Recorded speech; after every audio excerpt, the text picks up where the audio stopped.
Hi, I'm Lisa Eaton. Students can call me Ms. Eaton, and I'm going to demonstrate for first graders drawing with Crayola washable markers. So I've purchased 2 packs of washable markers. I got them at Michael's. They were $3 each. One is bold colors and one is brilliant colors. They had a basic colors, and I just thought these were more interesting than just basic colors. And one thing I like about these packs is that they don't include black.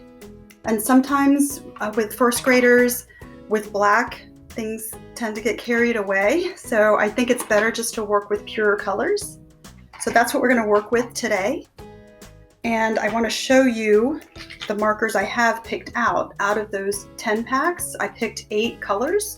So there were the rainbow colors, which they're not in order right now, but there are 8 colors here.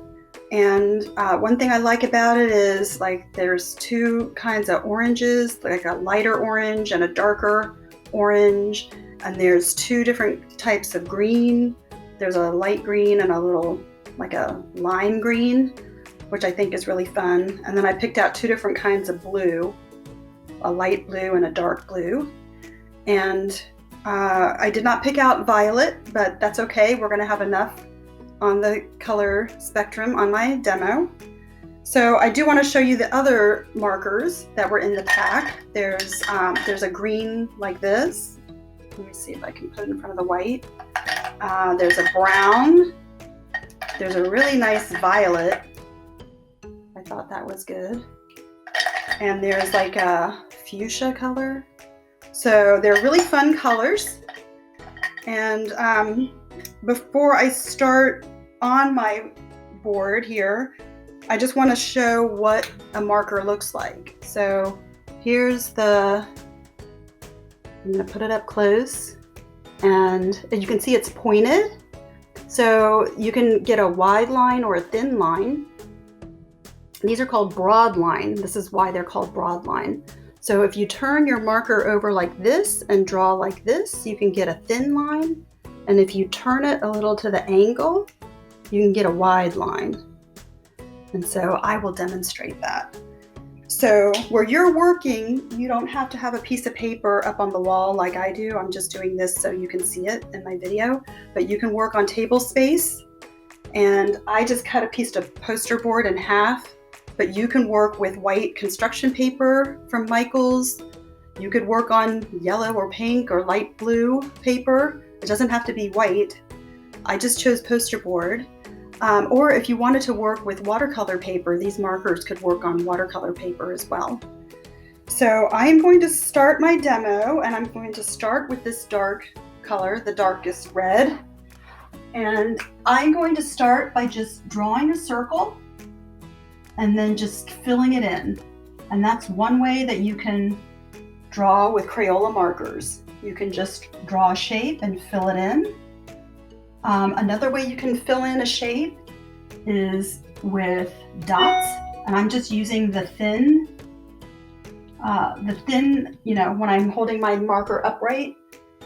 This is like pointillism or stippling, and you can fill in a shape that way with lots of different dots. And it would look really cool if you did multicolored dots, not just one color, but different colors, especially primary colors. That would be really neat. So, okay, I did the dots, and now I'm going to get up here and I'm going to draw some lines, some thin lines. And these could be like brush strokes. So those are thin lines, if you can see that. And then I'm going to do some wide lines with my broad tip. So that's like broad strokes.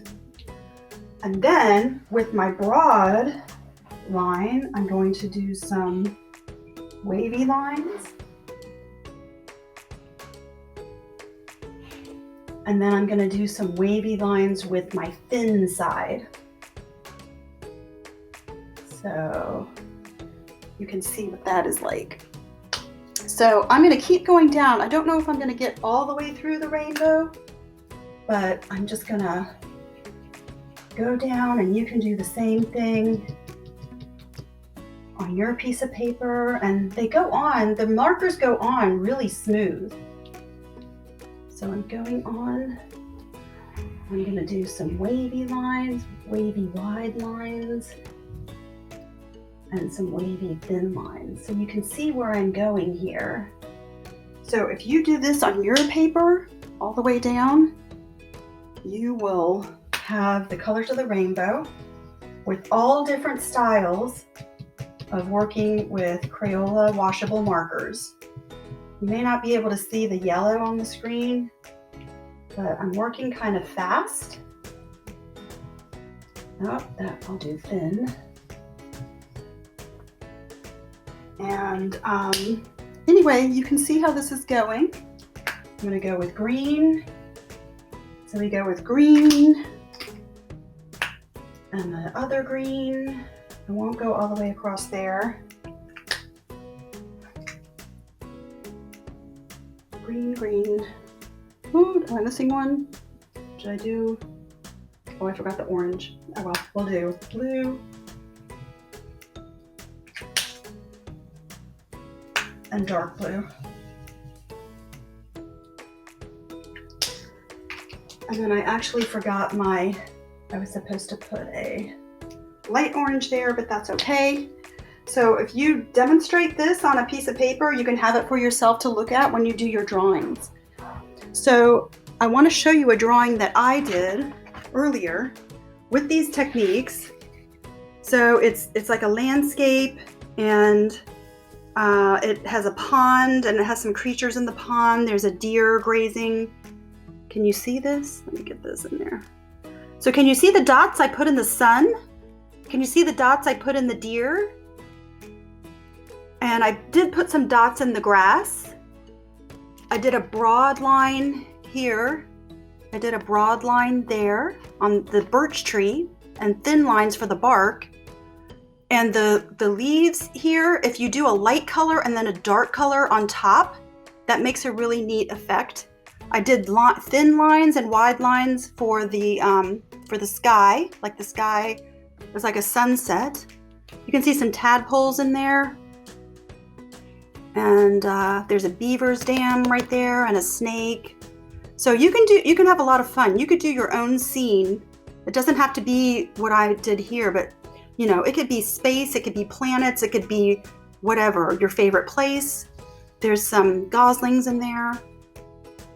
So anyway, this was fun with Crayola markers. I really like working with them, and it's the perfect medium for first graders. And I hope you enjoyed my video. Thanks for joining me.